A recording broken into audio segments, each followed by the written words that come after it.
एक बार दोहरा देता हूं। जो आत्मा में ही अपनापन माने उसे अंतरात्मा कहते हैं।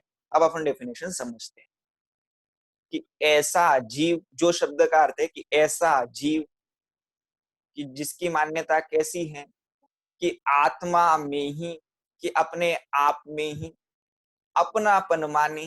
अपनापन मतलब क्या है? जो अपन ने पढ़ा था ना, एकत्व ममत्व। जैसे बहिरात्मा का पर में एकत्व है और पर में ममत्व है, तो अंतरात्मा का अपने आप में एकत्व है और अपने आप में ममत्व है। इसी का नाम है अपनापन, मेरापन। तो जो आत्मा में ही अपनापन माने, बच्चों अपनी आत्मा में ही, दूसरे की आत्मा में नहीं, जो आत्मा में ही अपनापन माने उसे अंतर आत्मा कहते हैं। फिर से एक बार डेफिनेशन दोहराता हूं, आपको ये डेफिनेशन याद होनी चाहिए। जो आत्मा में ही अपनापन माने उसे अंतरात्मा कहते हैं। जो आत्मा में अपनापन माने उसे क्या कहते हैं? तो उत्तर आएगा, उसे अंतरात्मा कहते हैं। बच्चों, मैं आपसे प्रश्न पूछता हूं, जो अभी अपन ने पढ़ा है उतने में से पहले, फिर अपन आगे बढ़ेंगे। बहिरात्मा के अन्य क्या नाम है? फिर से क्वेश्चन दोहरा हूं, बहिरात्मा के अन्य नाम क्या है? अचिका जैन, दाहोद से। आपको अनम्यूट किया गया है, आप आंसर दीजिए। बहिरात्मा के अन्य नाम अज्ञानी, मूढ़, मिथ्यादृष्टि हैं। बहुत बढ़िया। बहिरात्मा के अन्य नाम है अज्ञानी, मूढ़ और मिथ्या दृष्टि। बहुत बढ़िया उत्तर आपने दिया, बहुत ध्यान से आप सुन रहे हैं, इसलिए आपका बहुत मैं बहुत उत्तर आती धन्यवाद। प्लीज म्यूट कर दीजिए अपना।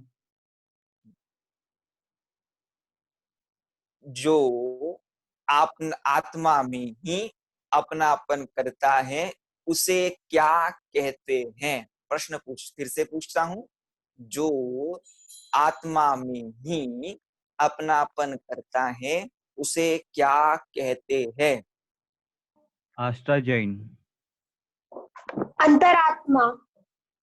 बहुत बढ़िया बेटा, बहुत सही उत्तर है आपका। जो आत्मा में ही अपनापन करता है उसे अंतरात्मा कहते हैं। चलिए आगे बढ़ते हैं अपन अभी।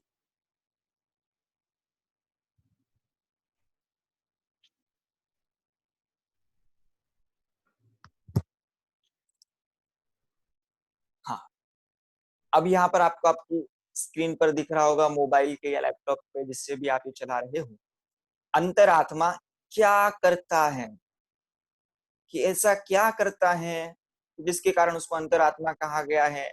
ऐसा अंतरात्मा की क्या खासियत है? तो देखो, पहला, भेद विज्ञान के बल से। पहला स्लाइड में सबसे पहली लाइन, भेद विज्ञान के बल से आत्मा को देहादिक से भिन्न ज्ञान और आनंद स्वभावी जानता है, मानता है और अनुभव करता है। एक एक बात को अपन अब पढ़ते हैं। सबसे पहला शब्द है भेद विज्ञान। भेद विज्ञान मतलब क्या होता है कि भेद शब्द का अर्थ तो आपको समझ में आता होगा कि पार्ट करना, अलग अलग करना। और विज्ञान मतलब क्या? विशेष ज्ञान के बल से, जिसका नाम लिखा भेद विज्ञान से, विज्ञान के बल से, कि अंतरात्मा ने क्या किया? भेद विज्ञान किया। किसका भेद विज्ञान किया? तो नीचे लिखा आत्मा को देहादिक से। देखिए आपके यहाँ पे हाईलाइट दिख रहा होगा, आत्मा को देहादिक से। शब्द क्या लिखा है? देह आदि। की देह मतलब होता है शरीर। आत्मा को और शरीर को, दोनों को भिन्न भिन्न जाना, लेकिन आत्मा को देहादि से। आदि में हमको क्या क्या लेना है? आत्मा को छोड़कर जितनी चीजें हैं, आत्मा को छोड़कर जितनी वस्तुएं हैं, वे हमको सब आदि में लेना है। जैसे क्या क्या, ये शरीर, हमारे मम्मी पापा, भाई, घर, दुकान, मकान, गाड़ी, बंगला, आपका मोबाइल, आपका गांव, ये सब आत्मा को देहादि से कैसा जानता है? एक जानता है कि भिन्न जानता है का भिन्न, भिन्न मतलब अलग अलग, दोनों को बिल्कुल अलग अलग, डिफरेंट डिफरेंट। कि आत्मा को देहादि से भिन्न ज्ञान और आनंद स्वभावी। देखो कि देहादि से भिन्न कैसा जानता है, मानता है, अनुभव करता है? कि आत्मा को देहादि से भिन्न, मतलब भिन्न का अर्थ है अलग अलग, ज्ञान और आनंद स्वभावी। कि ज्ञान और आनंद स्वभावी, ज्ञान वाला और आनंद वाला। आनंद का अर्थ है सुख, हैप्पीनेस। ज्ञान और आनंद स्वभावी कैसा मानता है? ज्ञान और आनंद स्वभावी 3 शब्द लिखा है। जानता है, मानता है और अनुभव करता है। जानने का अर्थ है कि सच्चा जानना, मानने का अर्थ है कि सच्ची श्रद्धा करना, अनुभव करने का अर्थ है उसी में लीन होना। इसी को मैं शास्त्र की भाषा में कहूं, जानने का अर्थ है सम्यक ज्ञान, सच्चे जानने का अर्थ है सम्यक ज्ञान, सच्चे मानने का अर्थ है सम्यक, सच्चे जानने का अर्थ है सम्यक ज्ञान, सच्चे मानने का अर्थ है सम्यक दर्शन, और सच्चे अनुभव का नाम है सम्यक चारित्र।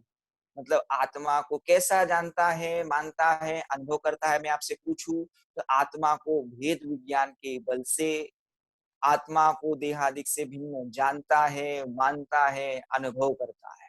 देखो फिर से पूरा एक बार दोहरा देता हूं ताकि आपको 1 मिनट में समझ में आए। जादू देखिए अब समझने की, कि किसके बल से? तो भेद विज्ञान के बल से।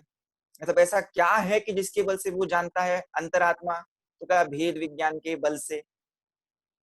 किससे भिन्न आत्मा को जानता है? कि आत्मा को देहादिक से भिन्न। वो कैसा जानता, मानता, अनुभव करता है? तो क्या ज्ञान और आनंद स्वभावी जानता है, मानता है और अनुभव करता है। भेद विज्ञान के बल से आत्मा को देहादि से भिन्न ज्ञान और आनंद स्वभावी। देखो दोनों वर्ड बहुत इंपॉर्टेंट है। कैसा? ज्ञान और आनंद स्वभावी। आपने वो सुना होगा, पहले वो स्तुति पढ़ी होगी सब लोगों को। मुझे ऐसा लगता है कि बहुत से लोगों को याद भी होगी, आपकी पाठशाला में भी आपको पढ़ाई होगी। मैं ज्ञानानंद स्वभावी हूँ, है ना? उसमें पहली लाइन है, मैं ज्ञानानंद स्वभावी हूँ। ये वही लाइन है बेटा, कि मैं कैसा हूँ? कि ज्ञान और आनंद स्वभावी हूँ। तो जो आत्मा को ज्ञान और आनंद स्वभावी जानता है, मानता है, अनुभव करता है, ये किसका काम है? ये अंतरात्मा का काम है। अंतरात्मा क्या करता है? अंतरात्मा भेद विज्ञान के बल से आत्मा को देहादि से भिन्न ज्ञान और आनंद स्वभावी जानता है, मानता है और अनुभव करता है। ये उसकी खासियत है, ये उसकी एक्टिविटी है, ये अंतरात्मा का काम है। मैं समझता हूं आपको समझ में आया होगा। अपन नेक्स्ट पढ़ते हैं। देखो जैसे थोड़ी देर पहले अपन ने बहिरात्मा के नाम पढ़े थे ना, तो यहाँ पे अंतरात्मा के भी नाम है। अंतरात्मा के अन्य नाम क्या है? कि ज्ञानी, सम्यक दृष्टि, अंतरात्मा। अंतरात्मा के क्या क्या नाम है? ज्ञानी। जैसे बहिरात्मा का नाम क्या था? अज्ञानी। और वहां पे बहिरात्मा का और एक नाम क्या था? मिथ्या दृष्टि। तो ये अंतरात्मा मिथ्या दृष्टि नहीं है। अंतरात्मा क्या है? सम्यक दृष्टि। देखो ज्ञानी का अर्थ क्या है? वो सच्चा जानता है, इसलिए उसको कहा कि ज्ञानी है। सच्चा जानने का अर्थ क्या होता है बच्चों? कि जो जिन जिन को अपनी आत्मा का ज्ञान है, वे सब सच्चे ज्ञानी हैं, वे सब सम्यक ज्ञानी हैं। जिन जिन की दृष्टि अपनी आत्मा पे है, वे सब सच्चे दृष्टि वाले हैं, वे सब सम्यक दृष्टि है, वे सब अंतरात्मा है। तो अंतरात्मा के 2 नाम क्या हुए? एक ज्ञानी और दूसरा सम्यक दृष्टि। ज्ञानी मतलब क्या? कि जिसका ज्ञान सम्यक है, और सम्यक दृष्टि शब्द का अर्थ क्या, कि जिसकी दृष्टि सच्ची है, मतलब क्या, राइट। सम्यक शब्द का अर्थ है राइट, किस राइट व्यू है जिसका, जिसकी दृष्टि सच्ची है, उसको कहते हैं सम्यक दृष्टि। सम्यक दृष्टि ही अंतरात्मा होता है, सम्यक दृष्टि ही ज्ञानी होता है, और जो बहिरात्मा होता है वो अज्ञानी होता है, मूढ़ होता है, उसकी दृष्टि मिथ्या होती है, उसकी दृष्टि खोटी होती है। तो अंतरात्मा के अन्य नाम क्या हुए, ज्ञानी, सम्यक दृष्टि और अंतरात्मा। और बहिरात्मा के अन्य नाम क्या हुए, आपको याद आ गया कि अज्ञानी, मूढ़, मिथ्या दृष्टि, बहिरात्मा। यहां तक आपको समझ में आ गया होगा, ऐसा मैं मानता हूं, ऐसा ही मैं जानता हूं। आगे चलते हैं अपन।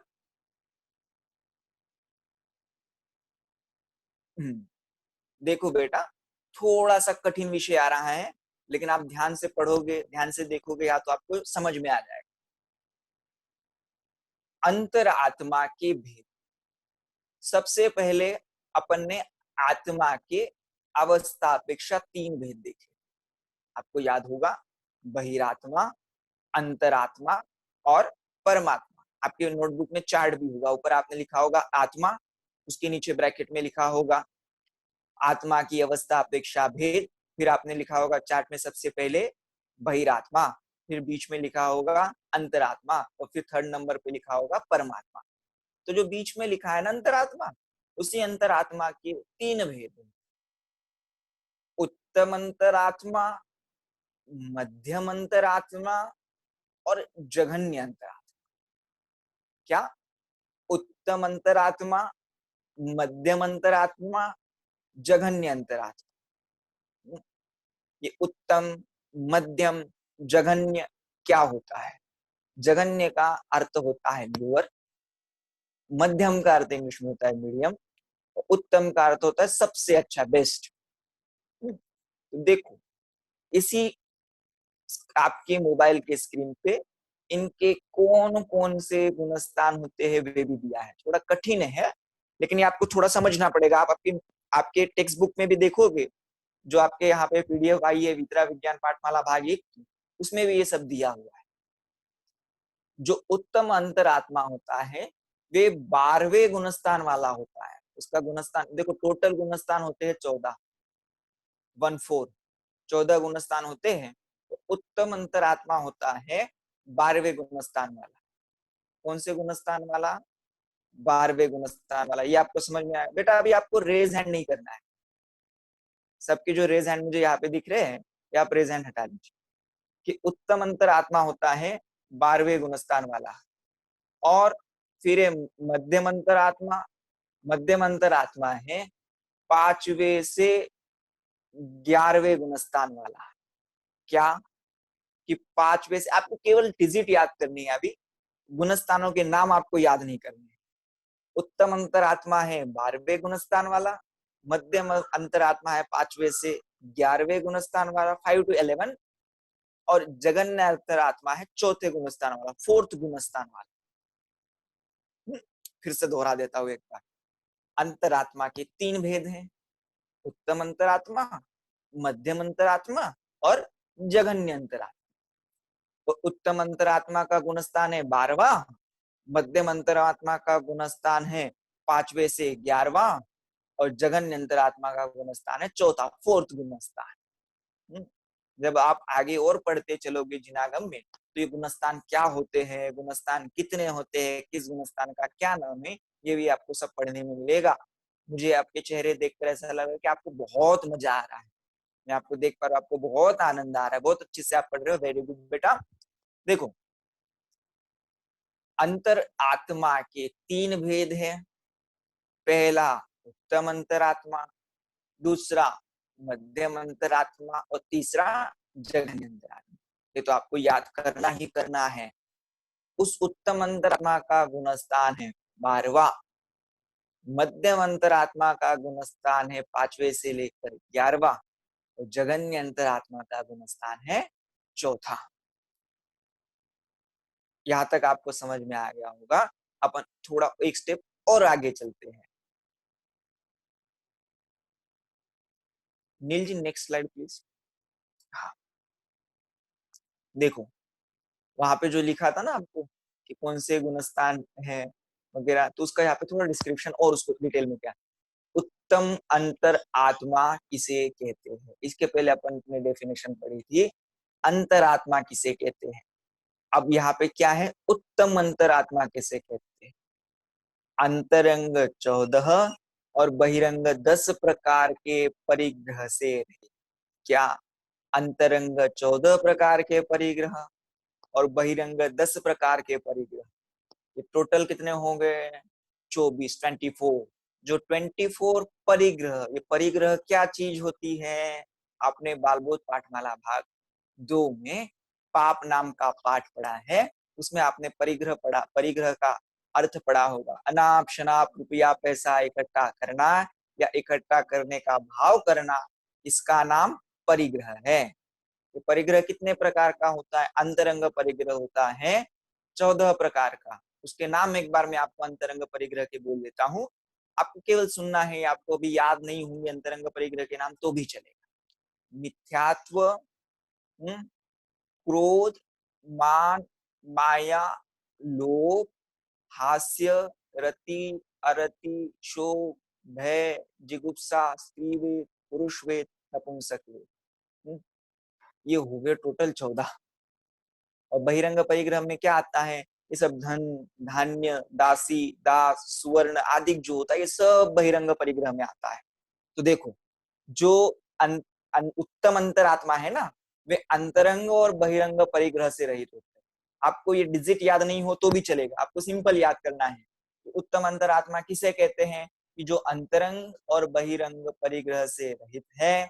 ऐसे कौन है, कि शुद्धोपयोगी मुनिराज। देखो बेटा, कितना कितना प्यारा शब्द यहाँ पे लिखा है कि शुद्धोपयोगी। शुद्धोपयोगी मतलब क्या है, मैं आपको आपकी भाषा में कहूँ तो जो अपनी आत्मा में ही लीन रहते हैं ना, जिनको दूसरा कोई काम ही नहीं है जगत का। हमको कितने से काम, कितने सारे काम होते हैं, सुबह उठ के नहाना पड़ता है, स्कूल जाना पड़ता है, होमवर्क करना पड़ता है, मम्मी की भी सुनना पड़ता है, पापा की भी सुनना पड़ता है, खाना भोजन भी करना पड़ता है, ये सब करना पड़ता है ना।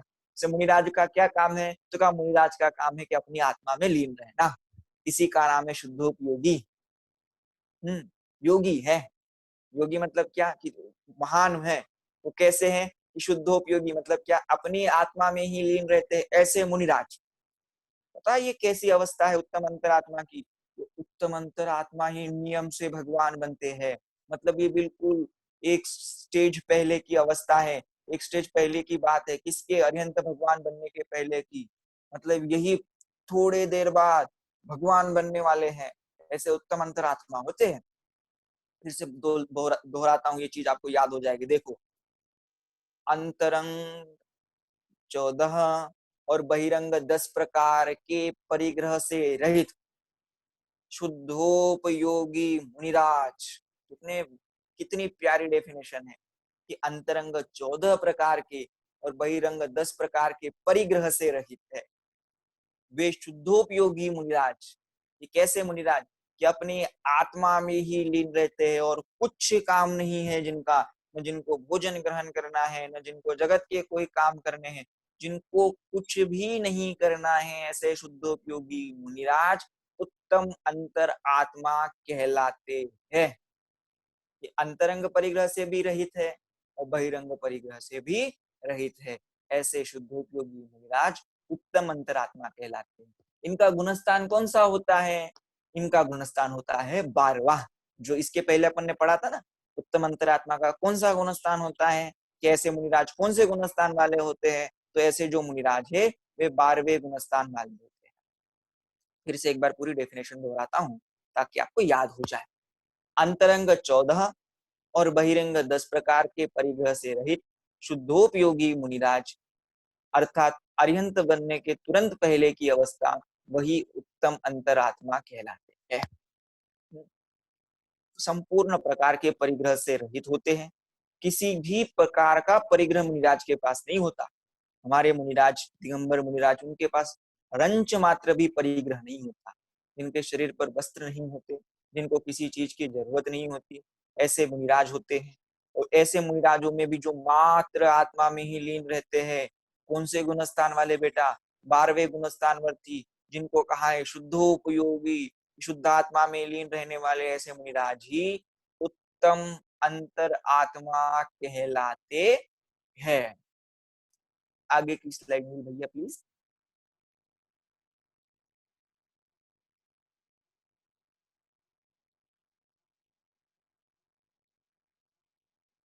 देखो अब आया जघन्य अंतरात्मा किसे कहते हैं। क्या कहा? जघन्य अंतरात्मा किसे कहते हैं।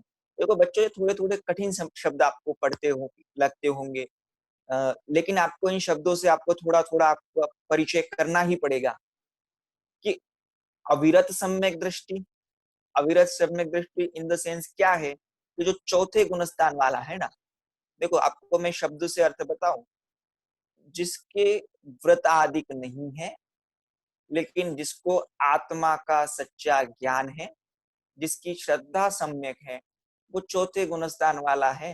अविरत सम्यक दृष्टि। फिर से जैसे मैं प्रोनाउंसिएशन कर रहा हूं ना, आप मेरे प्रोनाउंसिएशन पे ध्यान दोगे तो आपको शब्द जल्दी समझ में आएगा। अविरत सम्यक दृष्टि की जिसकी दृष्टि सम्यक है लेकिन वर्तमान में अविरत है, जिसके अहिंसा व्रत, जिसके सत्य व्रत, अहिंसा, सत्य, अचौर्य, ब्रह्मचर्य, परिग्रह, परिमाण, कोई भी व्रत नहीं है। लेकिन देखना ऐसे जीव भी व्रत नहीं, इसका इन द सेंस ऐसा नहीं है कि वे जो बिल्कुल ही मूड है, मतलब वे जीव भटका हुआ है, वो कुछ नहीं पालता, ऐसा नहीं। वो भी जो श्रावक के अनुसार आचरण होते हैं ना, वे सब आचरण करता है। वो मंदिर जाता है, वो दिन में भोजन करता है, वो छान के पानी पीता है, वो अभक्ष नहीं खाता। ऐसा ही होता है। सम्यक दृष्टि जीव कभी रात्रि में भोजन नहीं करेगा, वो आलू प्याज नहीं खाएगा, वो झूठ नहीं बोलेगा, ये सब चीजें उसमें पाई जाएगी। उसको क्या क्या कहा कि अविरत है, अविरत सम्यक दृष्टि ज्ञानी। सेकंड देखो, सेकंड इसमें जो सेकंड स्टार लिखा है ना, ज्ञानी तो है पर व्रती नहीं है। कि कैसा है कि चौथे गुण स्थान वाला है, ज्ञानी है। ज्ञानी क्यों कहा? कि कहा इसने अपनी आत्मा को जाना है। तो एक सिंपल डेफिनेशन है, जो आत्मा को जाने वे ज्ञानी, और जो आत्मा को नहीं जानते वे सब अज्ञानी। क्या बात कही? जो आत्मा को जाने वे ज्ञानी, जो आत्मा को नहीं जानते हुए दुनिया के सब अज्ञानी। विचार करना, हम आत्मा को जानते हो तो ज्ञानी, और हम आत्मा को नहीं जाने तो अज्ञानी। आत्मा को जानने वाला ज्ञानी कहलाता है, आत्मा को नहीं जानने वाला अज्ञानी कहलाता है। भगवान भी क्या करते हैं? अपनी आत्मा को जानते ही तो है, और क्या काम करते हैं? वे कुछ काम नहीं करते। तो यहाँ पे क्या लिखा है? ज्ञानी तो है, कि जो चौथे गुणस्थान वाला है, अविरत सम्यक दृष्टि है। देखो चौथे गुणस्थान का नाम भी आपको याद हो जाएगा इस बहाने। चौथे गुणस्थान का नाम है अविरत सम्यक्त्व। क्या नाम है चौथे गुणस्थान का? अविरत सम्यक्त्व। इसीलिए इसको क्या क्या चौथे गुणस्थान वाला होने से अविरत सम्यक दृष्टि। और नीचे लिखा ज्ञानी तो है पर व्रती नहीं है, उसने अभी किसी भी प्रकार के व्रत धारण नहीं किए है।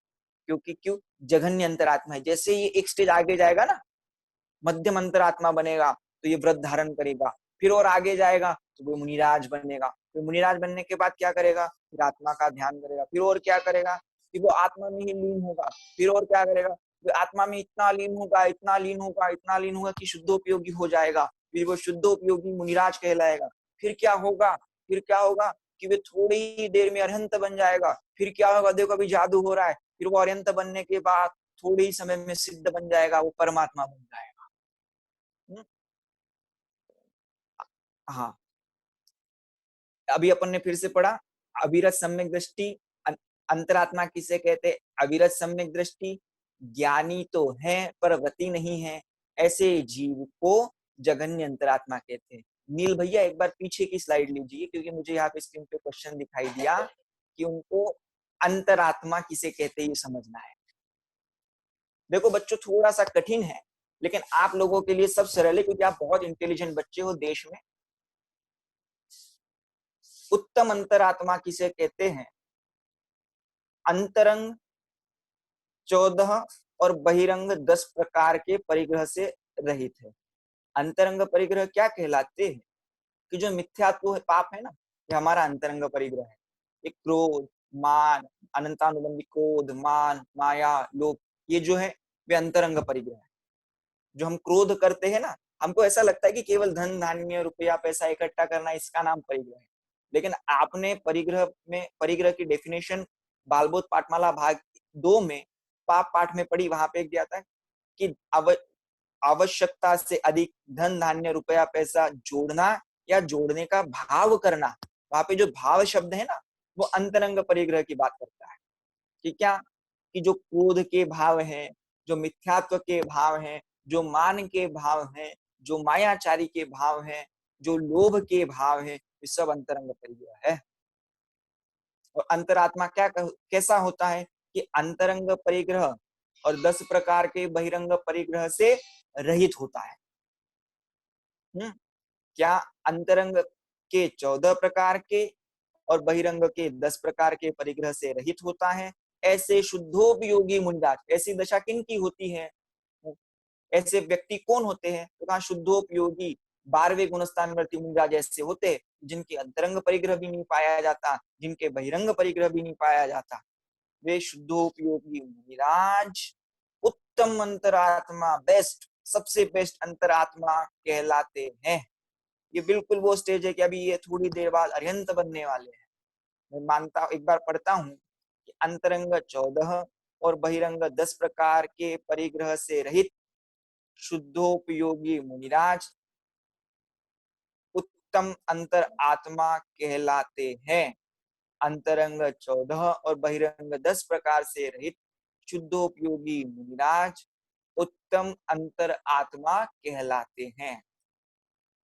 एक बिल्कुल छोटा सा प्रश्न मैं आपसे पूछूंगा। अंतर आत्मा के कितने भेद हैं? अंतरात्मा के कितने भेद हैं और कौन कौन से? नील भैया।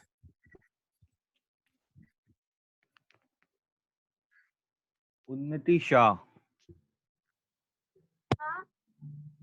जय जिने पंडित जी ने जो क्वेश्चन पूछा है उनका उत्तर देना है आपको। अंतरात्मा अवस्था से 3 प्रकार के हैं, उत्तम अंतरात्मा, मध्यम अंतरात्मा और जगन्य अंतरात्मा। बहुत बढ़िया बेटा। आप गुणस्थान बता पाओगे किसका कौन सा है? हाँ, बोलिए। उत्तम अंतरात्मा का 12वें गुणस्थान वर्ती है, मध्यम अंतरात्मा 11वें से 5वें गुणस्थान वर्ती है और जगन्य अंतरात्मा 4थे गुणस्थान वर्ती है। बहुत बढ़िया बेटा, बहुत अच्छे से आपने सुना, इसके लिए आपका बहुत बहुत धन्यवाद। Very good. देखिए अभी तक अपन ने यहाँ पे अंतरात्मा, अंतरात्मा के भेद, इसकी अपन ने चर्चा की। अभी 15 मिनट का आपको नील भैया सूचना देंगे, तब आपके स्क्रीन पे ये पीपीटी रहेगी उत्तम अंतरात्मा की। आप बिल्कुल शांति से उसको पढ़ना। पहले नील भैया की बात सुनना। नील भैया, उसी का नाम है मूढ़। फिर से दोहराता हूँ, मूर्ख, अज्ञानी जीव को मूढ़ कहते हैं। बहुत सरल शब्दों में कहूँ तो जो मिथ्या दृष्टि है वो मूढ़ है। मूढ़ शब्द का अर्थ होता है मूढ़ता, गलत मान्यताओं से सहित जीव, जिसकी मान्यता खोटी है, ऐसे जीव को मूढ़ कहते हैं। मैं समझता हूँ आपको समझ में आया होगा। फिर अंतरात्मा के भेद में 13वें 14वें गुणस्थान और 1, 2 और 3 ये गुणस्थान आते हैं या नहीं, या अंतरात्मा जीव वो गुणस्थान में आते हैं या नहीं? नहीं, अंतरात्मा का गुणस्थान है 4थे गुणस्थान से लेकर 12वें गुणस्थान तक। अभी 13वें 14वें गुणस्थान में कौन आते हैं? तो परमात्मा। उसकी चर्चा अपन अभी जो आएगा नेक्स्ट उसमें करेंगे। और बहिरात्मा का गुणस्थान है पहले से लेकर तीसरा। फिर से दोहराता हूँ, बहिरात्मा का टोटल गुणस्थान होते हैं 14। पहले से लेकर तीसरे गुणस्थान तक के जीव होते हैं बहिरात्मा। चौथे से लेकर 12वें गुणस्थान के जीव होते हैं अंतरात्मा। फिर उसमें डिवाइडेशन हो जाएगी, 12वें गुणस्थान वर्ती होंगे उत्तम अंतरात्मा, 5वें से 11वें वाले जीव होंगे मध्यम अंतरात्मा, और चौथे गुणस्थान वाला होगा जघन्य अंतरात्मा। Next question please. 11वें गुणस्थान वर्ती का जीव उत्तम अंतरात्मा में क्यों नहीं आता? क्यों नहीं आता? तो इसका यदि मैं आपको बहुत डिटेल में समझाने लग जाऊंगा तो गुणस्थान ही हो जाएगा यहाँ पे पूरा, क्योंकि 11वें गुणस्थान वाला जीव नियम से गुणस्थान से नीचे गिरता है, और 12वें गुणस्थान वाला जो जीव होता है वो नियम से कुछ समय बाद मतलब मैं कहूँ आपको तो अंतर्मुहूर्त बाद ही वो अरिहंत बनने वाला है, इसलिए उसको उत्तम अंतरात्मा में लिया है। बाकी डिटेल में अपन उसकी यहाँ पे चर्चा करेंगे तो अपनी क्लास पूरी नहीं हो पाएगी, उसी में पूरी चर्चा जाएगी, इसलिए आप इतना समझना। अभी अपन चैप्टर आगे चलते हैं। और कोई क्वेश्चन है नील भैया?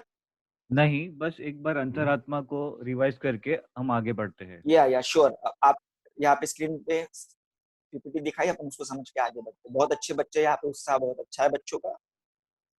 ओके।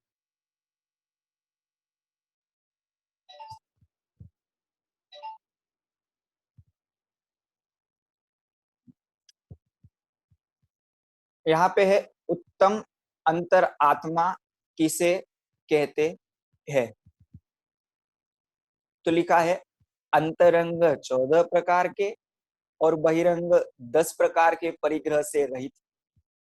क्या? फिर से दोहराता हूं, अंतरंग 14 और बहिरंग 10 प्रकार के परिग्रह से रहित। या दो शब्द थोड़े आपको कठिन लग रहे होंगे, अंतरंग क्या होता है, ये बहिरंग क्या होता है। एकदम सिंपल शब्द है। अंतरंग मतलब क्या है कि जो भाव है ना हमारे, वे अंतरंग परिणाम, भाव कहो, परिणाम कहो, हमारे विचार कहो, वो अंतरंग है। जैसे मिथ्यात्व अंतरंग परिग्रह है, अंतरंग परिग्रह में सबसे पहला परिग्रह मिथ्यात्व है। अंतरंग मतलब भाव, जिसका सबसे पहले अंतरंग परिग्रह में 14 परिग्रह में सबसे पहला नाम आता है मिथ्यात्व का। तो मिथ्यात्व अंतरंग परिग्रह है। तो बहिरंग मतलब क्या कि बाह्य के। बहिरंग परिग्रह में क्या है कि हमारे घर, पैसा, दुकान, मकान, ये सब बहिरंग परिग्रह है। तो यहाँ पे जो उत्तम अंतरात्मा है वे अंतरंग परिग्रह से भी रहित है और बहिरंग परिग्रह से भी रहित है। देखो, उत्तम अंतरात्मा अंतरंग परिग्रह से रहित है और बहिरंग परिग्रह से रहित है। और यही प्रश्न यदि मैं आपसे ये पूछूं कि बहिरात्मा अंतरंग परिग्रह से रहित है कि सहित है, तो उत्तर आएगा कि सहित है, विथ और विदाउट। इन इंग्लिश, सहित मतलब विथ और रहित मतलब विदाउट। मतलब जो अंतरंग और बहिरंग टोटल 24 प्रकार के परिग्रह से रहित, ऐसे कौन होते हैं, ऐसे कौन से जीव होते हैं? तो कहा शुद्धोपयोगी मुनिराज। शुद्धोपयोगी शब्द का अर्थ है कि जो शुद्ध अपनी आत्मा में ही लीन रहते हैं, बाकी कोई काम नहीं करते, ऐसे मुनिराज शुद्धोपयोगी मुनिराज कहलाते हैं। ऐसे मुनिराज, ऐसे शुद्धोपयोगी मुनिराज उत्तम अंतरात्मा कहलाते हैं। एक बार पढ़ता हूं यहाँ से, आपको तो समझ में आ जाएगा। और भी आप आपके जो टेक्स्ट बुक है वितरा विज्ञान पाठमाला भाग 1, उसमें ये दिया हुआ है। अंतरंग 14 प्रकार और बहिरंग 10 प्रकार के परिग्रह से रहित शुद्धोपयोगी मुनिराज उत्तम अंतरात्मा कहलाते हैं। अंतरंग 14 और बहिरंग 10 प्रकार के परिग्रह से रहित शुद्धोपयोगी मुनिराज अंतरात्मा कहलाते हैं। मैं समझता हूं आपको समझ में आया होगा। आगे चलते हैं।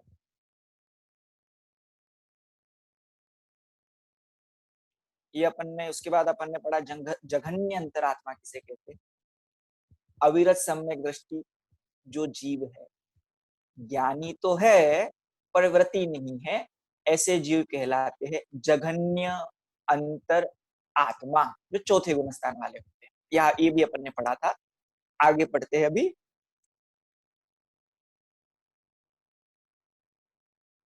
देखो, उत्तम हो गए और जघन्य हो गए, बचे कौन? तो दोनों के मध्य के जो बचे वो मध्यम अंतरात्मा। देखो, मध्यम अंतरात्मा में दो प्रकार के जीव आते हैं, एक है मुनिराज और एक है व्रती श्रावक। देखना, जघन्य अंतरात्मा में क्या था? अव्रती श्रावक, चौथे गुणस्थान वाला। यहाँ पे क्या हुआ कि मध्यम अंतरात्मा किसे कहते हैं? तो जो छठवें गुणस्थान से लेकर 11वें गुणस्थान वाले मुनिराज है, वे सब मध्यम अंतरात्मा है। बच्चों आप यहाँ पे केवल उन गुणस्थानों के डिजिट है वो समझो कि, और कौन कौन उसमें आते वो समझो। तो जो छठवें गुणस्थान से लेकर 11वें गुणस्थान में जो जो मुनिराज होते हैं वे सब मध्यम अंतरात्मा कहलाते हैं। 12वें गुणस्थानवर्ती मुनिराज उत्तम अंतरात्मा कहलाते हैं। चौथे गुणस्थान वाला श्रावक जघन्य अंतरात्मा कहलाता है, और 5वें गुणस्थान वाला व्रती श्रावक मध्यम अंतरात्मा कहलाता है। अपन जो अपने स्लाइड बिल्कुल आपके मोबाइल की स्क्रीन पे उस पर आप ध्यान दीजिए, तो अपन इसको देख के थोड़ा पढ़ते हैं कि मध्यम अंतरात्मा किसे कहते हैं। इसके लिए चलेगा दोनों के मध्य के। What is the meaning of दोनों के मध्य के? देखो, जो जघन्य और उत्तम के मिडल में है ना, जो दोनों के बीच में है, वे कहलाएंगे दोनों के मध्य के। तो कहा ऐसे कौन कौन है? तो कहा मुनिराज। छठवें गुणस्थान से लेकर 11वें गुणस्थान तक के जितने भी मुनिराज है, साधु हैं, वे सब मध्यम अंतरात्मा कहलाते हैं। तो सेकंड स्टार दिया है, सेकंड स्टार देख लिखा व्रती श्रावक। व्रती श्रावक मतलब जो 5वें गुणस्थान वाला है। देखो, मुनिराज महाव्रती होते हैं। महाव्रती मतलब क्या? अहिंसा महाव्रत का पालन करते हैं, सत्य महाव्रत का पालन करते हैं, अचौर्य महाव्रत का पालन करते हैं। और श्रावक जो होता है, व्रती श्रावक, उसका एक देश किंचित थोड़ा पार्ट का पालन करते हैं। ऐसे वो 5वें गुणस्थान वाले होते हैं व्रती श्रावक। मैं जानता हूं, मैं आपके चेहरे देखकर मुझे ऐसा लग रहा है कि आपको थोड़ा सा लिटिल बिट टफ पड़ रहा है। कोई दिक्कत नहीं बेटा, आपको तो केवल इतने डिजिट और यही याद करना है। समझना तो पड़ेगा ना, और आपको तो सब समझ में आएगा क्योंकि आप बहुत इंटेलिजेंट हो। मध्यम अंतरात्मा किसे कहते हैं? तो कहा जो 6वें से 11वें गुणस्थानवर्ती मुनिराज है और 5वें गुणस्थानवर्ती श्रावक है, वे सब मध्यम अंतरात्मा कहलाते हैं। Next slide please.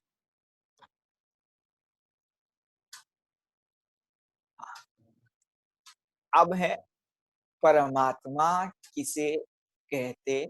देखो बच्चों, इसको अपन बहुत अच्छे से समझेंगे। जो वीतरागी और सर्वज्ञ हो, परमात्मा कहो, भगवान कहो।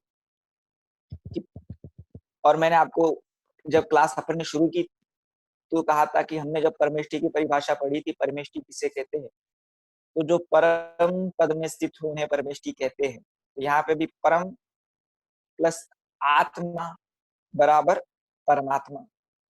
तो जो आत्मा में ही स्थित हो, आत्मा में ही लीन हो, इसका हम वर्ड टू वर्ड अर्थ समझ रहे हैं। परमात्मा मतलब क्या कि जो आत्मा में ही स्थित हो, आत्मा में ही लीन हो, वे परमात्मा कहलाते हैं। डेफिनेशन क्या गया? जो वीतरागी और सर्वज्ञ हो वो परमात्मा कहलाते हैं या उन्हें परमात्मा कहते हैं। देखो, इसमें दो वर्ड मेन है, एक है वीतरागी और दूसरा वर्ड है सर्वज्ञ। वीतरागी मतलब क्या होता है, या वीतरागी शब्द का अर्थ क्या होता है? जो वीतरागी शब्द का अर्थ होता है राग द्वेष से रहित। क्या, फिर से दोहराता हूं, वीतरागी शब्द का अर्थ राग। देखो आप, वीतरागी शब्द आपको यहाँ पे हाईलाइट दिख रहा हो। वीत रागी, जो राग द्वेष से रहित है, जिसके राग और द्वेष नष्ट हो चुके हैं, जिनके राग और द्वेष नहीं पाए जाते हैं। फिर आपको क्वेश्चन होगा कि पंडित जी, राग क्या कहलाता है, ये द्वेष क्या कहलाता है? तो किसी भी वस्तु को भला जानकर चाहना, हमको वो चीज अच्छी लगना, ये होता है राग। जैसे हमको किस किस से राग होता है? हमको अपने मम्मी से राग होता है, हमको अपने पापा से राग होता है, हमको अपने मोबाइल से राग होता है, हमको टीवी से राग होता है, टीवी में आने वाले फेवरेट प्रोग्राम से राग होता है। लेकिन भगवान को ऐसा किसी से भी राग नहीं होता। न उनको अपने भक्तों से राग होता है। हम भगवान की पूजा करते हैं तो भगवान हमको कुछ दे देंगे ऐसे थोड़ी है, क्योंकि वे कैसे वीतरागी हैं, क्योंकि उनको किसी भी प्रकार का राग नहीं है। सेकंड, द्वेष शब्द था। वीतरागी किसे कहा अपन ने? जो राग और द्वेष से रहित हो। राग मतलब किसी चीज को अच्छा जानकर चाहना, द्वेष मतलब किसी चीज को बुरा जानकर उसको दूर करने की इच्छा करना। द्वेष का अर्थ होता है हेट। तो भगवान किसी को हेट भी नहीं करते, परमात्मा किसी को हेट भी नहीं करते, वे किसी को लव भी नहीं करते और वे किसी को हेट भी नहीं करते, इसलिए वे कहलाते वीतरागी। देखो बच्चों, मैं आपसे पूछता हूं, आपको बताना नहीं है, केवल ये उसका उत्तर भी मैं ही दूंगा कि आप में से बहुत सारे बच्चे ऐसे होंगे कि जो भगवान के पास जाकर उनको कुछ ना कुछ मांगते होंगे कि भगवान ये दे दो, परीक्षा में पास कर दो, मम्मी को समझा दो, ये दिला दे, नए कपड़े दिला दे। सब कुछ ना कुछ बच्चे तो होंगे जो मांगते होंगे। यदि आप भगवान से मांगते हो तो क्या भगवान आपको दे देंगे? तो यदि वे वीतरागी हैं, तो जिनके राग व द्वेषी नहीं है, तो वे आपको कुछ देंगे क्यों? बात समझ में आ रही है मेरी? फिर से दोहराता हूँ कि भगवान वीतरागी हैं, न उनको आपसे राग है न आपसे द्वेष है। इसका मतलब है कि हम भगवान से कुछ मांगेंगे तो भगवान हमको कुछ देंगे नहीं। इसका अर्थ क्या होता है कि हमको भगवान के पास जाकर संसार की कोई भी वस्तु नहीं मांगना चाहिए कि भगवान ये दे दो, भगवान वो दे दो, हमारा यह काम कर दो, भगवान इतना सा तो काम कर दो। कुछ नहीं, भगवान से कुछ नहीं मांगना चाहिए। तो फिर भगवान की पूजन क्यों करना? तो कहा कि भगवान वीतरागी होते हैं, हमको भी भगवान सुखी है, हमको भी भगवान जैसा बनना है। हमको जिसके जैसा बनना होता है ना, हम उसको फॉलो करते हैं। कोई बच्चे हैं जिनको यहाँ पर क्रिकेटर बनना हो तो वे रोहित शर्मा को फॉलो करेंगे, विराट कोहली को फॉलो करेंगे। जिनको भगवान बनना हो वो किनको फॉलो करेंगे? भगवान को फॉलो करेंगे। जिसको महावीर भगवान जैसा बनना है तो भगवान महावीर को फॉलो करेंगे। इसलिए भगवान वितरागी है, पूर्ण सुखी है, हमको भी उनके जैसा बनना है। इसलिए हम भी किनको फॉलो करेंगे? तो कहा हम भगवान को फॉलो करेंगे। इसलिए हम भगवान के दर्शन करते हैं, इसलिए हम भगवान की पूजन करते हैं। फिर से एक बार वीतरागी शब्द का अर्थ दोहराता हूँ। जो राग और द्वेष से रहित हों उन्हें वीतरागी कहते हैं। कैसे है परमात्मा? जो वीतरागी और सर्वज्ञ। देखो आपके यहाँ सर्वज्ञ शब्द हाईलाइट दिख रहा है ना? सेकंड वर्ड है सर्वज्ञ। सर्वज्ञ का अर्थ क्या होता है कि जो लोक और अलोक के समस्त पदार्थों को और उनकी समस्त पर्यायों को एक साथ एक समय में जानते हैं, उन्हें सर्वज्ञ कहते हैं। डेफिनेशन में आपको एक बार फिर से दोहरा देता हूं। जो लोक और अलोक के समस्त पदार्थों को और उनकी समस्त पर्यायों को एक साथ एक समय में जानते हैं, उन्हें सर्वज्ञ कहते हैं। अब मैं आपको डेफिनेशन समझाता हूँ। ये लोक और अलोक क्या होता है? आपने कभी एक मैप देखा होगा 3 लोक का, तो जहां 6 द्रव्य पाए जाते हैं। कौन कौन से 6 द्रव्य? जीव द्रव्य, उद्गल द्रव्य, धर्म द्रव्य, अधर्म द्रव्य, आकाश द्रव्य और काल द्रव्य। क्या क्या? जीव द्रव्य, उद्गल द्रव्य, धर्म द्रव्य, अधर्म द्रव्य, आकाश द्रव्य और काल द्रव्य। तो यहाँ जो 6 द्रव्य पाए जाते हैं वो है लोक। तो जो लोक और 6 द्रव्य, जो लोक के बाहर है वो सब है अलोक। जहाँ 6 द्रव्य पाए जाते हैं वे लोक। देखो आपने कभी 3 लोक भी ना सुना होगा, ऊर्ध्वलोक, मध्यलोक, अधोलोक। तो ये हुआ लोक।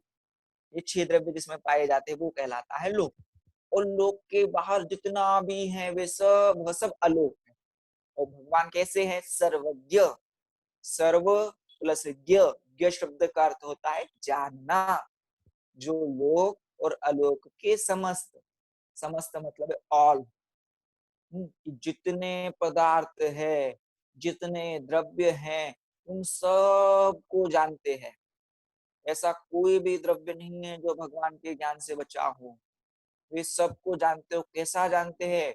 उनकी सभी समस्त पर्यायों का मतलब इन द सेंस है कि वो उनके पास्ट को भी जानते हैं, प्रेजेंट को भी जानते हैं और फ्यूचर को भी जानते हैं।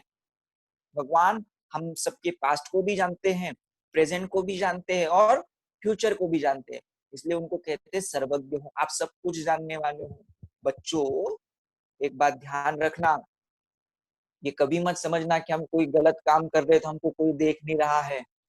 दो लोग तो हमको हमेशा गलत काम करते वक्त देखते हैं, एक हम खुद, क्योंकि हमको पता होता है हम गलत काम कर रहे हैं, और दूसरे है भगवान, कि जिनके ज्ञान में सब कुछ आता है। मतलब आप अंधेरे में गलत काम करो तो उनको देख समझ में आएगा, आप छुप छुप के गलत काम करो तो उनको समझ में आएगा, आप दुनिया के किसी भी कोने में जाके गलत काम करोगे तो उनके ज्ञान में आएगा। क्यों? क्योंकि भगवान तो सर्वज्ञ है। सर्वज्ञ मतलब क्या? कि वो सबको जानते हैं, वे हमारे प्रेजेंट को भी जानते हैं, पास्ट को भी जानते हैं और फ्यूचर को भी जानते हैं। तो बच्चों जो ऐसे वीतरागी और सर्वज्ञ होते हैं वे ही परमात्मा होते हैं। फिर से एक बार पूरी डेफिनेशन दोहराता हूँ, फिर से एक बार समझाता हूँ। जो वीतरागी और सर्वज्ञ हो उन्हें परमात्मा कहते हैं। क्या? जो वीतरागी और सर्वज्ञ हो उन्हें परमात्मा कहते हैं। वीतरागी मतलब क्या? कि जो राग द्वेष से रहित हो वे वीतरागी होते हैं। क्या? जो राग द्वेष से रहित हो वे वीतरागी होते हैं। बच्चों आपने मंदिर जी में भगवान के दर्शन तो किए होंगे, आपने भगवान की प्रतिमा जी तो देखी होगी। मैं आपसे पूछूं कि आप सब व्हाट्सएप तो चलाते हो, आपको जब खुशी होती हो तो आप स्माइली भेजते हो, कौन सी खुशी वाली स्माइली भेजते हो? जब आपको गुस्सा आता है तो आप वो रेड वाली स्माइली भेजते हो ना। तो आपने भगवान का मुख देखा, भगवान का फेस देखा, तो वे गुस्सा करते हैं कि राग करते हैं? जो आपके व्हाट्सएप में स्माइली है उसमें कौन सी स्माइली भगवान से मैच खाती है? कोई मैच नहीं खाती, क्योंकि यहाँ की सभी स्माइली राग वाली है, द्वेष वाली है, कोई रोने वाली है, कोई हंसने वाली है। तो भगवान न हंसते हैं न रोते हैं, उनका फेस कैसा है? वीतरागी। आपको याद हो तो अपन ने देव स्तुति जो पढ़ी ना, उसमें एक शब्द आया है जय परम शांत मुद्रा समेत। कि कैसी है भगवान की मुद्रा फेस? परम शांत, इतनी शांत है कि इससे शांत और कोई मुद्रा ही नहीं है। तो भगवान का फेस कैसा है? परम शांत। कैसा है भगवान का फेस? वीतरागी। वीतरागी शब्द का अर्थ क्या है? आपने जिन जिन हमने जिनेंद्र भगवान के दर्शन किए, हमने देखा कि भगवान के मुख पे न राग है न द्वेष है। देखो आप और हम सबको राग है, आप और हम सबको द्वेष है, इसलिए हम सबके फेस अलग अलग है। और भगवान है, चाहे आदिनाथ भगवान हो, चाहे अजितनाथ भगवान हो, चाहे संभवनाथ भगवान हो, चाहे पार्श्वनाथ भगवान हो, चाहे महावीर भगवान हो, इन सब के फेस एक जैसे है। हम पहचानते कैसे इनको? इनके चिन्ह से। ये जिनका शेर का चिन्ह हो वे महावीर भगवान है, और जिनके वृषभ अर्थात बैल का चिन्ह हो वे आदिनाथ भगवान है। फेस तो सब एक जैसे है। इसका मतलब क्या निकला है कंक्लूजन? कि जितने वीतरागी जीव होते हैं उन सब के फेस एक जैसे होते हैं, और जितने रागी द्वेषी जीव होते हैं उन सब के फेस अलग अलग होते हैं। आपको कुछ समझ में आ रहा है वीतरागी कितना बहुत बड़ी महिमा है बेटा वीतरागी भगवान की यहाँ पर? कि जो राग द्वेष से रहित है, जिनको किसी से कुछ नहीं लेना, जिनको कभी किसी को कुछ नहीं देना, जो अपने भक्तों को कुछ वरदान नहीं देते, अपने भक्तों से खुश होकर उनको आशीर्वाद नहीं देते, जो अपने भक्तों के दुख दूर नहीं करते, लेकिन हमको उनको दिव्य ध्वनि से उपदेश मिलता है, वे हमको बताते हैं कि हम सब भगवान बन सकते हैं। कैसे है भगवान? वीतरागी है। वीतरागी मतलब क्या? जो राग से रहित है, जो द्वेष से रहित है। फिर क्वेश्चन हुआ पंडित जी ये राग क्या होता है, ये तो बताओ। तो किसी चीज को भला जानकर चाहना राग है, और किसी चीज को बुरा जानकर दूर करने की इच्छा करना द्वेष है। भगवान न रागी होते हैं न द्वेषी होते हैं, इसलिए भगवान कैसे है? वीतरागी। आपने कल भक्ति भी सुनी होगी ना, विवेक भैया ने भक्ति गाई थी कल, कि वीतरागी देव तुम्हारे जैसा जग में देव कहा। ये वही वीतराग शब्द का अर्थ है। भगवान कैसे होते या परमात्मा किसे कहते हैं? तो पहला वर्ड है वीतरागी और सेकंड वर्ड है सर्वज्ञ। सर्व प्लस ज्ञ बराबर सर्वज्ञ। सर्व शब्द का अर्थ होता है सब कुछ, ऑल। ज्ञ शब्द का अर्थ होता है जानना। जो सब कुछ जानते हैं वे सर्वज्ञ कहलाते हैं। जो लोकालोक को, उनके समस्त पदार्थों को, उनकी समस्त पर्यायों को एक साथ एक समय में विद इन 1 सेकंड से भी कम टाइम में जानते हैं, उनको सर्वज्ञ कहलाते, वे सर्वज्ञ कहलाते हैं। बेटा मैं सर्वज्ञ की डेफिनेशन बोलता हूँ, जरा ध्यान से अपना ध्यान देना डेफिनेशन की। जो लोक और अलोक के समस्त पदार्थों को और उनकी समस्त पर्यायों को एक साथ एक समय में जानते हैं, वे सर्वज्ञ कहलाते हैं, उन्हें सर्वज्ञ कहते हैं। इस स्लाइड पे लिखा है परमात्मा किसे कहते हैं? जो वीतरागी और सर्वज्ञ हो उन्हें परमात्मा कहते हैं। क्या? जो वीतरागी और सर्वज्ञ हो उन्हें परमात्मा कहते हैं। नील भैया नेक्स्ट स्लाइड प्लीज। देखो बच्चों, परमात्मा के दो भेद हैं। अंतरात्मा के कितने भेद थे? अंतरात्मा के 3 भेद थे। कौन कौन से? जगन्य अंतरात्मा, मध्यम अंतरात्मा और उत्तम अंतरात्मा। परमात्मा के कितने भेद हैं? परमात्मा के 2 भेद, एक सकल परमात्मा और एक निकल परमात्मा। देखो इसका शब्दशः अर्थ भी आगे आएगा, फिर भी मैं आपको यहाँ पे समझा देता हूँ। स मतलब होता है सहित, विथ। कल मतलब होता है शरीर। तो जो शरीर सहित हो वो सकल परमात्मा, अरहंत भगवान। और दूसरा शब्द है निकल। नी मतलब नहीं, कल मतलब शरीर। जिनके शरीर नहीं होता, जो शरीर सहित नहीं होते, जो विदाउट बॉडी होते हैं, वे निकल परमात्मा। मतलब कौन? सिद्ध परमेष्टि। क्या? सकल परमात्मा, निकल परमात्मा। सकल परमात्मा, निकल परमात्मा। ये किसके भेद है? परमात्मा के। परमात्मा के कितने भेद है? 2। कौन कौन से? सकल परमात्मा और निकल परमात्मा। आपको समझ में आया? परमात्मा के 2 भेद हैं, सकल परमात्मा और निकल परमात्मा। आगे की स्लाइड प्लीज। हाँ देखो बच्चों, यहाँ पे दिया हुआ है, जो अपने शब्द का भी अर्थ समझा ना। तो सकल परमात्मा कौन है? तो कहा अरिहंत परमेष्टि सकल परमात्मा है। निकल परमात्मा कौन है? सिद्ध परमेष्टि निकल परमात्मा है। परमेष्टि कितने होते हैं? परमेष्टि 5 होते हैं। फिर से दोहराता हूँ, परमेष्टि कितने होते हैं? परमेष्टि 5 होते हैं। अरिहंत परमेष्टि, सिद्ध परमेष्टि, आचार्य परमेष्टि, उपाध्याय परमेष्टि और साधु परमेष्टि। परमेष्टि कितने होते हैं? 5। अरिहंत परमेष्टि, सिद्ध परमेष्टि, आचार्य परमेष्टि, उपाध्याय परमेष्टि और साधु परमेष्टि। सकल परमात्मा कौन से परमेष्टि हैं? अरिहंत परमात्मा सकल परमात्मा है। निकल परमात्मा कौन से परमेष्टि हैं? सिद्ध परमेष्टि निकल परमात्मा है। समझ में आया कि अरिहंत परमेष्टि सकल परमात्मा है और सिद्ध परमेष्टि निकल परमात्मा है। आगे की स्लाइड मिल भैया please.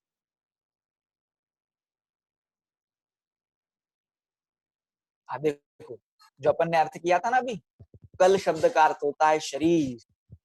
What is the meaning of कल?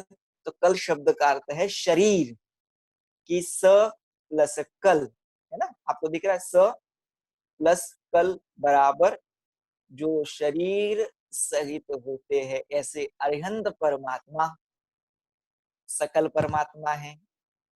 नी प्लस कल बराबर शरीर रहित, ऐसे सिद्ध परमेष्टि निकल परमात्मा है। देखो शरीर सहित है इसलिए अरिहंत परमेष्टि सकल परमात्मा इतना मात्र नहीं है, वे परमात्मा शब्द मेन है इसमें। शरीर सहित तो हम भी है, तो क्या हम सकल परमात्मा है? नहीं, जो परमात्मा है कि क्या कि ऐसे परमात्मा जो शरीर सहित है, ऐसे अरिहंत परमेष्टि सकल परमात्मा है, और जो शरीर रहित है ऐसे सिद्ध परमेष्टि निकल परमात्मा है। फिर से एक बार दोहराता हूं, फिर मैं आपसे प्रश्न पूछूंगा और नील भैया आपसे उत्तर पूछेंगे। सकल परमात्मा अर्थात क्या कि जो शरीर सहित है वे सकल परमात्मा है। कौन? कहा अरिहंत परमेष्टि। जो शरीर रहित है वे निकल परमात्मा है। ऐसे कौन? सिद्ध परमेष्टि निकल परमात्मा है। समझ में आया? फिर से एक बार स्लाइड दोहरा देता हूं। स प्लस कल बराबर शरीर सहित बराबर कौन? अरिहंत परमेष्टि। नी प्लस कल शरीर रहित सिद्ध परमेष्टि निकल परमात्मा है। अरिहंत परमेष्टि सकल परमात्मा है। नील भैया अपन प्रश्न पूछेंगे अभी। बच्चों थोड़ा आपको दिमाग लगाना पड़ेगा। आपके मंदिर जी में जो भगवान विराजमान है, जिन भगवान की प्रतिमा है, वे कौन से परमात्मा है? प्रश्न समझ में आया? प्रश्न फिर से दोहराता हूँ नील भैया मैं एक बार, कि आपके जिस जिस गांव में, जिस शहर से आप हो, तो आपके मंदिर जी में मान लो भगवान महावीर ही विराजमान है। सबके मंदिर में आप एज्यूम करो कि भगवान महावीर विराजमान है, तो वे भगवान महावीर कौन से परमात्मा है? वो प्रतिमा जी कौन से परमात्मा की है? आर्यन जैन इंडोर। मैं आपको अनम्यूट कर रहा हूँ, अब पंडित जी के आंसर दीजिए। जो भगवान महावीर मंदिर में विराजमान है वो सकल परमात्मा है। आर्यन बेटा आप बता पाओगे वो सकल परमात्मा क्यों है? वो सकल परमात्मा इसलिए है क्योंकि सकल परमात्मा के शरीर होता है। वेरी गुड, क्योंकि हमने वो प्रतिमा जी वो शरीर आकाश से बनी है, इसलिए सकल परमात्मा है। एक प्रश्न आर्यन आप ही से दूसरा पूछो कि किसी और से पूछूं? पंडित जी किसी और से पूछो। किसी और से पूछूं? तो जो भगवान महावीर मोक्ष गए हैं वो मोक्ष में विराजमान है। समझ में आया? जो भगवान महावीर मोक्ष चले गए और जो सिद्धार्थ में मोक्ष में विराजमान है वे कौन से परमात्मा है?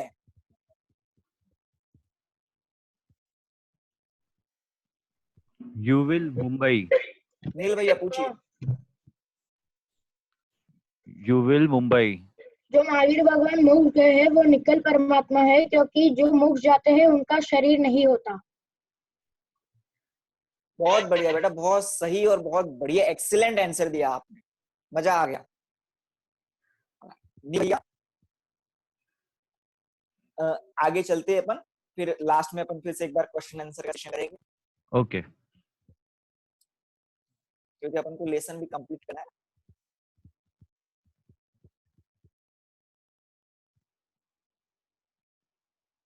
आगे की स्लाइड प्लीज।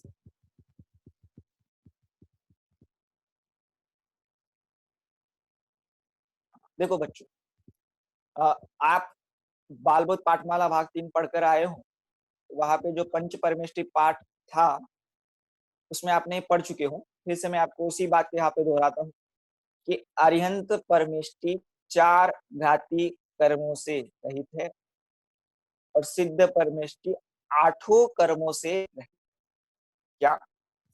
अरिहंत परमेष्टि 4 घाती कर्मों से रहित है और सिद्ध परमेष्टि 8 कर्मों से रहित है।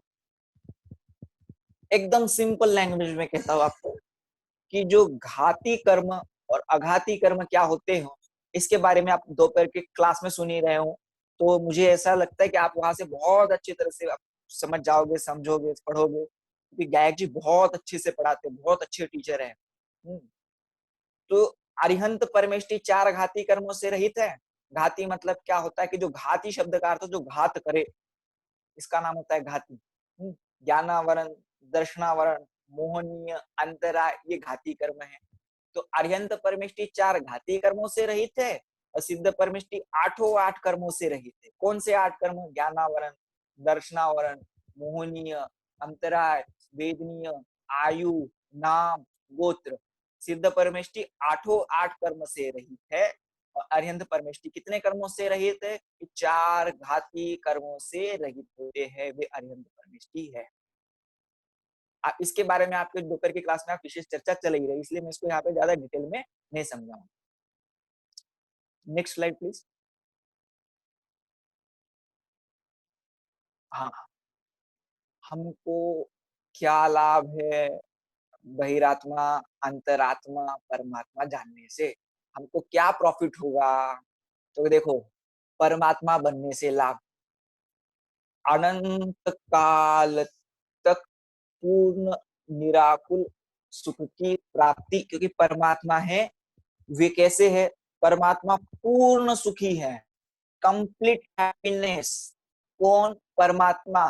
देखो, एक एक शब्द का अर्थ समझे ना। तो सबसे पहला शब्द है यहाँ पर अनंत, मतलब जिसको काउंट नहीं किया जा सके इतने काल तक, मतलब हम परमात्मा बन जाएगा तो हमको क्या प्रॉफिट होगा, ये अपन समझ रहे हैं क्या? क्योंकि बिना प्रॉफिट के काम नहीं होता ना। हम परमात्मा बन जाएंगे तो हमको क्या प्रॉफिट होगा? तो कहा अनंत काल तक, छोटा मोटा काल नहीं कि 2 साल, 5 साल, 4 साल, 10 साल, 50 साल, 100 साल नहीं, कि अनंत काल तक। What is the meaning of anant? जो काउंट नहीं किया जा सके काल, क्योंकि अनंत उसी का नाम है जिसका कोई अंत नहीं आता। आप शब्द कभी देखोगे, अन प्लस अंत, मतलब जिसका अंत नहीं आता, जो काउंट नहीं किया जा सकता, जो डिजिट में काउंट नहीं हो सकता, जो काउंट ही नहीं हो सकता, वो कहलाता ऐसा अनंत।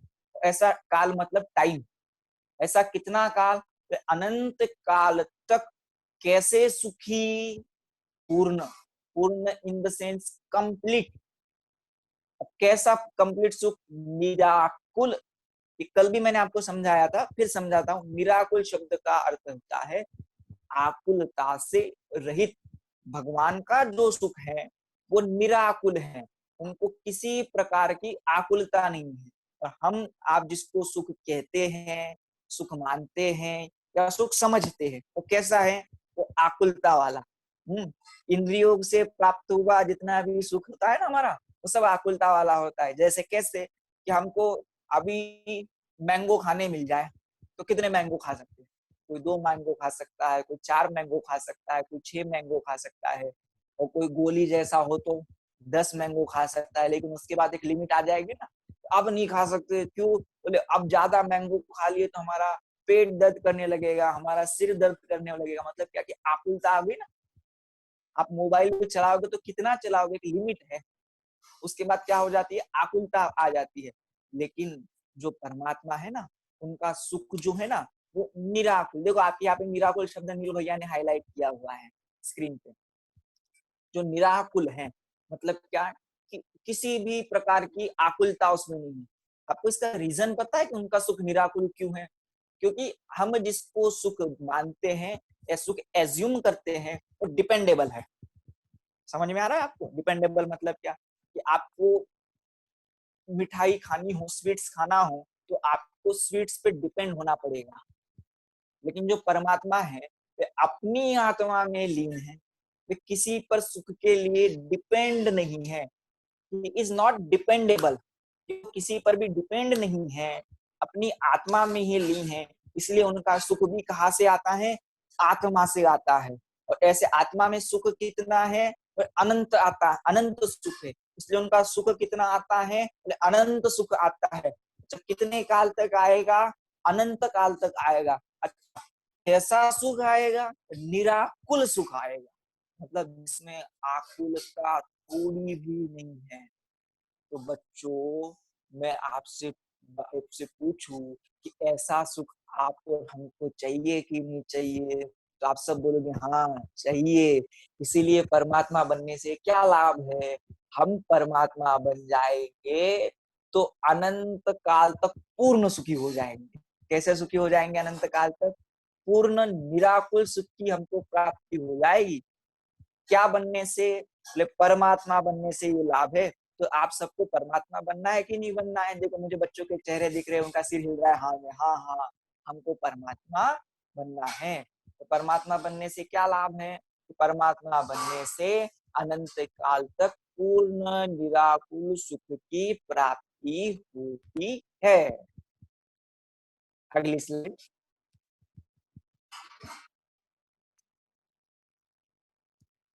अच्छा, अब देखो, परमात्मा हो अंतरात्मा बनने से क्या लाभ है? देखो, जो अंतरात्मा होता है ना, वही भविष्य में जाके परमात्मा बनता है। क्या? जो अंतरात्मा होता है वो पुरुषार्थ कर कर फ्यूचर में परमात्मा बनता है। हम सबको परमात्मा बनना है, उसके लिए सबसे पहले क्या बनना पड़ेगा? अंतरात्मा, क्योंकि अंतरात्मा वो वे है परमात्मा बनने का। देखो आपके स्लाइड पे लिखा है अंतरात्मा बनने से लाभ मिला। अंतरात्मा बनने से क्या प्रॉफिट होगा? तो उत्तर दिया अंतर आत्मा ही। क्या? अंतर आत्मा ही। ये अंतरात्मा कौन होता है? तो चौथे गुणस्थान से लेकर 12वें गुणस्थान वाले सारे जीव अंतरात्मा हैं। जो अंतरात्मा के अपन 3 भेद पढ़ के आए हैं, उत्तम अंतरात्मा, मध्यम अंतर आत्मा और जघन्य अंतर आत्मा। चौथे गुणस्थान वाला जघन्य अंतरात्मा है, 5वें से 11वें गुणस्थान वाला मध्यम अंतरात्मा है और 12वें गुणस्थान वाला उत्तम अंतरात्मा है। तो यहाँ पे एक ही शब्द में कहा कि अंतर आत्मा ही पुरुषार्थ। थोड़ा कठिन शब्द लग रहा होगा ना बेटा ये पुरुषार्थ। पुरुषार्थ इन द सेंस एफर्ट। आपको पुरुषार्थ, हाँ पुरुषार्थ इन द सेंस एफर्ट। लेकिन कहाँ एफर्ट करना? दुनिया में नहीं। कि कितनी कसरत कर, कितनी एक्सरसाइज करेंगे तो अंतरात्मा बन जाएंगे, कि कौन से तीर्थों पे जाएंगे तो अंतरात्मा बन जाएंगे, तो भगवान महावीर की कितनी पूजन करेंगे तो अंतरात्मा बन जाएंगे। मतलब हमको क्या एफर्ट करना पड़ेगा? बोलो आप पंडित जी। क्या हमको शिखर जी जाना पड़ेगा? क्या हमको गचपंता जाना पड़ेगा? क्या हमको देवलाली जाना पड़ेगा? मैं ऐसा मानता हूँ कि आप में से बहुत से बच्चों ने देवलाली के दर्शन किए होंगे, और जिनने नहीं किए हो उनको एक बार देवलाली जरूर आना चाहिए। बहुत बढ़िया शानदार जगह है, बिल्कुल मजा आ जाएगा, आपकी तबीयत खुश हो जाएगी। इतने वीतरागी भगवंतों की प्रतिमाएं हैं, मानस स्तंभ है, भव्य समोशरण मंदिर है। तो हमको ऐसा कितनी बार देवलाली जाना पड़ेगा कि हम अंतरात्मा बन जाएंगे? कितनी बार सम्मित शिखर जाने का एफर्ट करना पड़ेगा? बोले ऐसा एफर्ट नहीं। या पुरुषार्थ मतलब क्या? कि आत्मा में जाने का नाम है, आत्मा में लीन होने का नाम है। जो हम बालगोद से पढ़ते आ रहे हैं, शुद्ध आत्म है मेरा नाम, मात्र जानना मेरा काम, ये जानने का एफर्ट करना पड़ेगा। क्यों? जब ये अंतर आत्मा ही एफर्ट करता है। एफर्ट मतलब पुरुषार्थ, पुरुषार्थ मतलब एफर्ट। अंतर आत्मा ही पुरुषार्थ द्वारा पुरुषार्थ करके आगे चलकर परमात्मा बनता है। समझ में आया आपको? फिर से एक बार पूरा पढ़ता हूं। अंतरात्मा बनने से लाभ। अंतरात्मा ही पुरुषार्थ द्वारा आगे चलकर परमात्मा बनता है। यह अंतरात्मा बनने से लाभ है। अंतरात्मा ही पुरुषार्थ द्वारा आगे चलकर परमात्मा बनता है। यह अंतरात्मा बनने का लाभ है।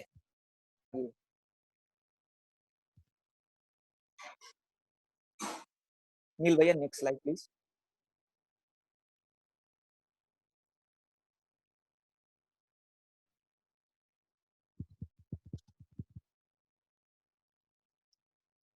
क्या बहिरात्मा बनने से भी कोई लाभ है? क्योंकि आपका प्रश्न होगा ना कि आपने परमात्मा बनने से लाभ बता दिया, अंतरात्मा बनने से लाभ बता दिया, तो क्या बहिरात्मा बनने से भी कोई लाभ होता है क्या? अरे नहीं, बहिरात्मा बनने से कोई लाभ नहीं है।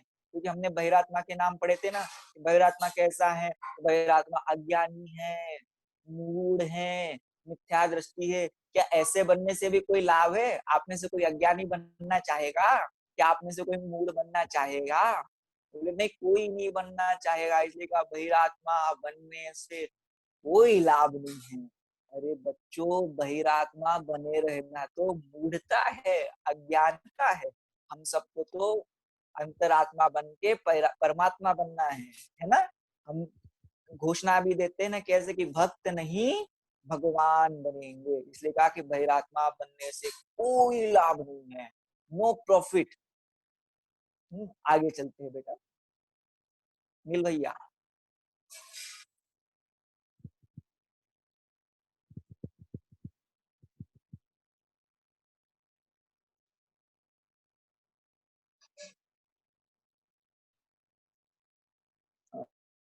नील भैया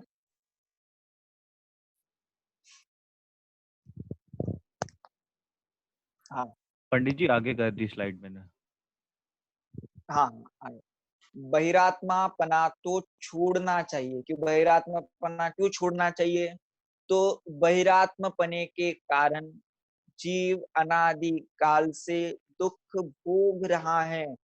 आज तक जितने भी जीव बहिरात्मा हैं, बहिरात्मा मतलब क्या कि जिनकी दृष्टि बाहर पर है, जो शरीर को ही अपना मानते हैं, घर को ही अपना मानते हैं, दुकान है, वो कब से ऐसे जीव कब से?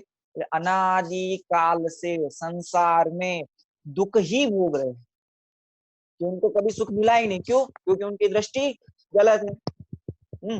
मतलब वे ऐसे जीव हैं कि जिनको चाहिए ठंडक, उससे एक आग रहे हैं।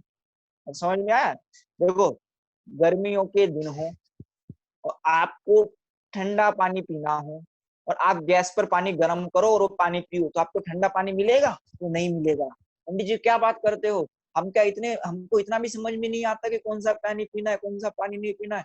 बच्चों, जैसे हम समझदार है ना, जब बिल्कुल ठंडा ठंडा फ्रिज का छना हुआ पानी पीते हैं, वैसे बहिरात्मा होता है ना, वो समझदार नहीं होता है, उसको समझ में नहीं आता है। वो पर को ही अपना मानता है, वो शरीर को ही अपना मानता है, वो दुकान को ही अपना मानता है, वो जितना बाहर में दिखता है परिग्रह सबको अपना मानता है। इसके कारण वो अनादि काल से 100 साल से 50 साल से 200 साल से नहीं बेटा, अनादि काल से दुखी है। बहिरात्मपने के कारण ही जीव, जितने भी जीव संसार में दुखी है, उसका एकमात्र कारण है बहिरात्मपना। बहिरात्मपना से अनादि काल से दुख ही भोग रहे हैं। देखो, यहाँ तक अपन ने अभी पढ़ा। कुछ क्वेश्चंस मैं आपको पूछता हूँ, बाकी की इसकी अपन की चर्चा अपन बाद में करेंगे। नील भैया, मैं यहाँ से प्रश्न पूछूंगा और नील भैया आपसे उसके उत्तर पूछेंगे। शुरू करें अपन? यस, शुरू करो अब। हाँ, प्रश्न पूछूं नील भैया? यस यस, आप पूछो। कोई भी पहले से हाथ ऊपर न करिए। अगर जिनका हाथ रेज होगा उनसे क्वेश्चन नहीं पूछा जाएगा। क्वेश्चन पूछने के बाद ही अपना हैंड्स रेज करना है।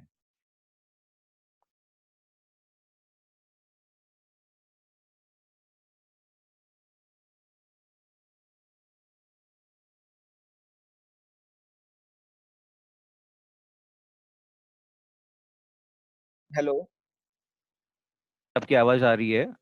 हाँ नील जी, अंतर आत्मा के कितने भेद है?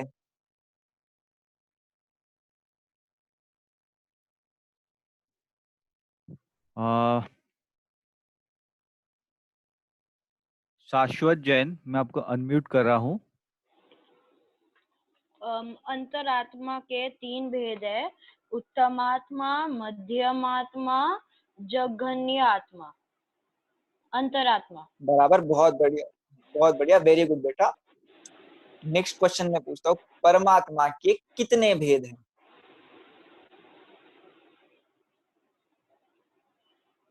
जेनिल शाह, वसई।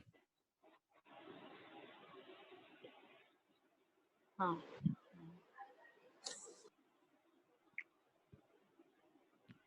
जेनिल शाह वसई, आपको अनम्यूट किया गया। हाँ, जयजिंद्र पंडित जी, परमात्मा के 2 भेद है, सकल और निकल। बहुत बढ़िया, वेरी गुड बेटा। अंतिम प्रश्न है, क्या बहिरात्मा बनने से कोई लाभ है?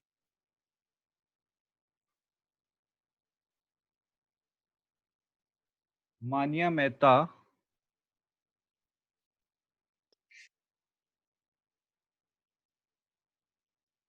मानिया मेहता।